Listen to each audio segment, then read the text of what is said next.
초대교회 이 당시 사도들이 옥에 갇히고 맞고 사도들이 죽임을 당하고 핍박받았던 그런 당시에 비하면은 지금 사실 복음 전하는 것은 그렇게 고난받는 건 없잖아요.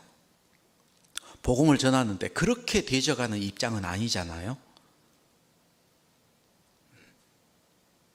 근데 왜 그렇게 복음을 못 전할까? 간절함이 부족한 것 같아요. 간절함이. 그들은 우리보다 성경을 훨씬 몰랐습니다.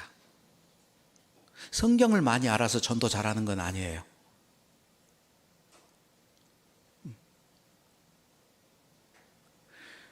우리는 그들보다 성경도 훨씬 많이 알고 있습니다. 교재도 풍성하고 말씀 듣는 것도 얼마나 풍성해요. 핸드폰 켜기만 하면 말씀 들을 수 있어요. 그런데 풍요로운 가운데 더 빈곤해진 것 같기도 해요. 제가 구원받았을 때 그때는 주로 카세트 테이프였어요. 비디오도 귀했고 카세트 테이프. 그래서 주일날 말씀이 끝나면은 이제 한참 기다리면은 방송실에서 카세트 테이프를 복사를 합니다. 그것도 큰 교회 가면 막 50개짜리, 10개짜리 쭉 줄여가지고 테이프 꽂아놓고 막 빨리 복사를 해요. 빈 돌아가면 거기다 막 한 달에 얼마씩 구독하는 사람들 이름 써가지고 다 꽂아놓고 집에 가면은 그게 책꽂이에 막 가득 쌓여 있었어요. 카세트 테이프 눌러서 듣고 그게 테이프가 늘어질 정도로 좋다면은 막 돌려가면서 듣고.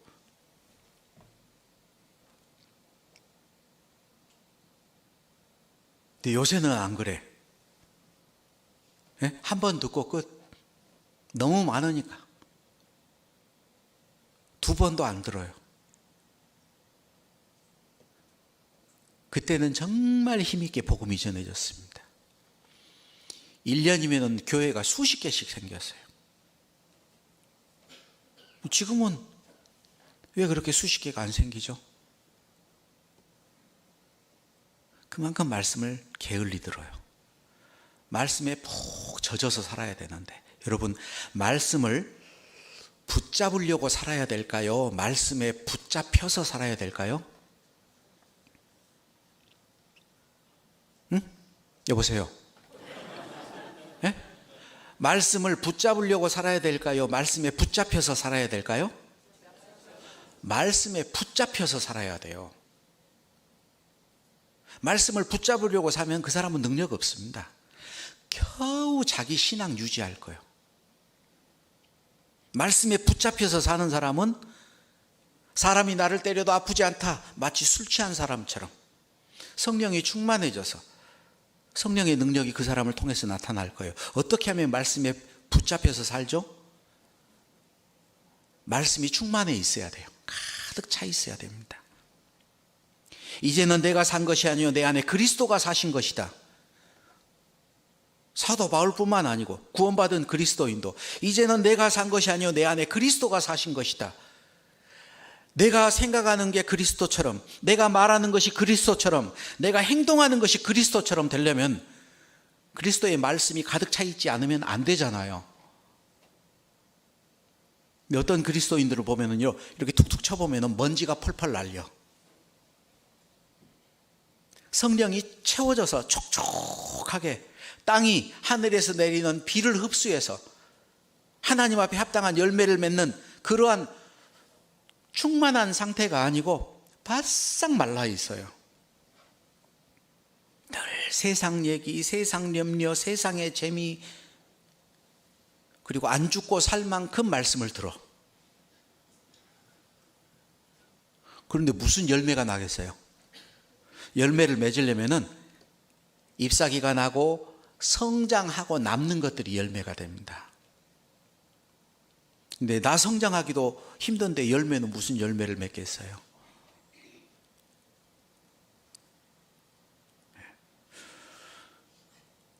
가족들에게 복음을 잘 전할 수 있는 방법이 뭘까? 내가 성령에 충만해져야 됩니다. 말씀에 충만해져야 돼요.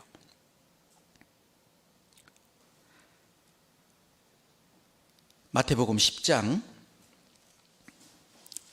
16절. 보라, 내가 너희를 보냄이 양을 이리 가운데 보냄과 같도다. 그러므로 너희는 뱀같이 지혜롭고 비둘기같이 순결하라. 예수님이 12제자를 내어 보내면서 하시는 말씀이 내가 너희를 보냄이 양을 이리 가운데 보냄과 같도다. 하나 물어보죠. 여러분, 양을 이리 떼 가운데 보내면 살까요, 죽을까요? 예? 죽을 확률이 몇 %예요? 100%입니다. 반드시 찢겨져 죽습니다. 무슨 얘기예요? 희생이라는 거예요, 희생. 구원받은 그리스도인은 양입니다. 구원 못 받은 사람들은 이디예요. 그러면은 내 가족들에게 복음 전할 때 양이 이리를 이겨버려.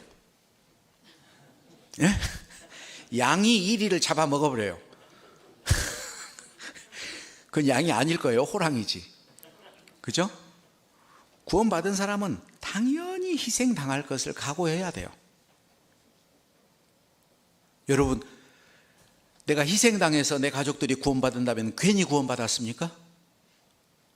내가 이럴 줄 알았으면 괜히 구원받았어. 아니, 그것은 당연한 거잖아요. 복음이 전해지는 방법은 희생밖에 없어요. 자기 십자가를 지고 나를 좇으라는 말이 뭐예요? 십자가는 죽는 것을 의미합니다. 십자가는 장식품이 아닙니다. 십자가는 언제 가서 벗어버리냐? 죽은 다음에 벗을 수 있어요. 십자가에서 내려오는 방법이 뭘까? 죽고 난 다음에 내려옵니다. 그래서 날마다 뒤를 따라야 되는 것은 죽기까지 따라가는 거예요. 희생하라는 얘기입니다. 내가 희생하지 않으면 절대 가족은 구원 못 받아요. 그런데 구원받은 사람들도 이기적이에요.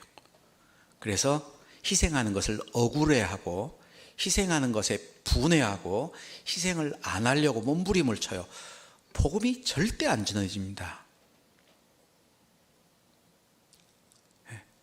희생해야 돼요.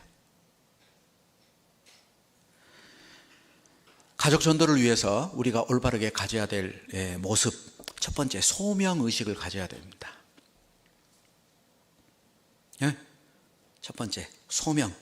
하나님이 내 가족을 전도하려고 나를 부르셨다라는 거예요.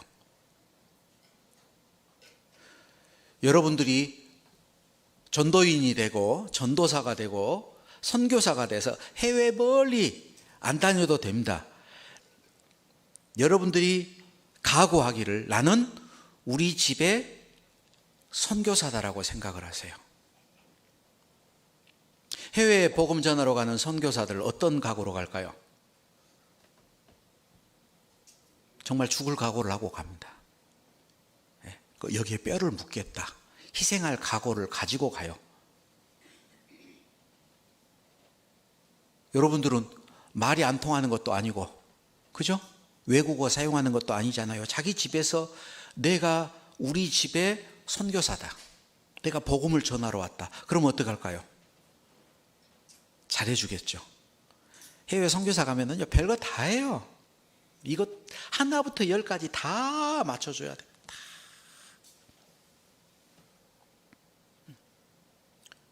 그런데 구원받았는데 집에서 안 맞춰줘. 그렇게 안 해요. 가족들이 야, 네가 변했다 그래야 돼요. 집에 가서 여전히 엄마한테 말대꾸하고 싸우고 트집 잡고 뭐 안 해 하고 막 뭐 다를 게 뭐가 있어요. 뭐 아내 뭐라고 좀만 해도 막 입 닫아라.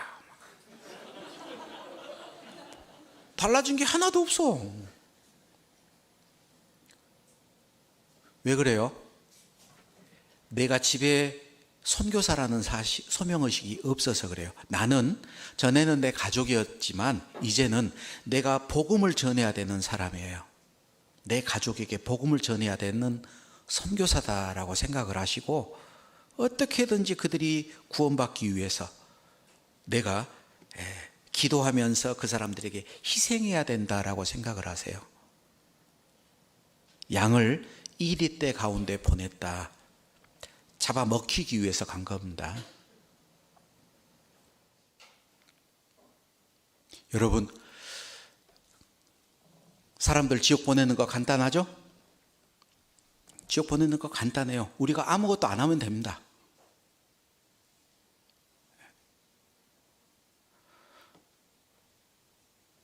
영적인 죽음 가운데 그대로 놔두는 거예요. 살릴 수 있는 능력이 있는데 내가 천국 열쇠를 너희에게 준다. 네가 땅에서 매면 하늘에서 매일 거고 땅에서 풀면 하늘에서 풀리리라. 우리한테 열쇠 줬잖아요. 열어줄 수 있는 열쇠, 복음을 줬잖아요. 안전해. 그래서 지옥 가요.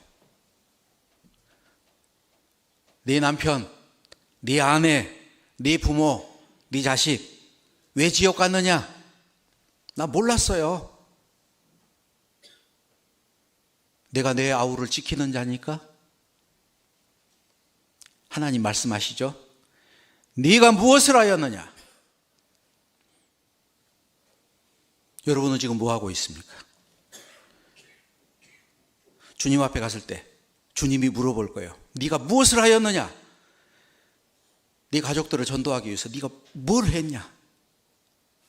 얼만큼 했냐? 몇 번이나 해봤냐? 나는 할 만큼 했어요. 더 이상 못해요.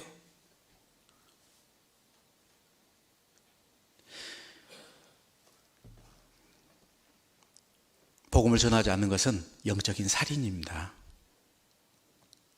그게 살인이라는 것을 우리가 기억해야 돼요. 분명한 살인입니다.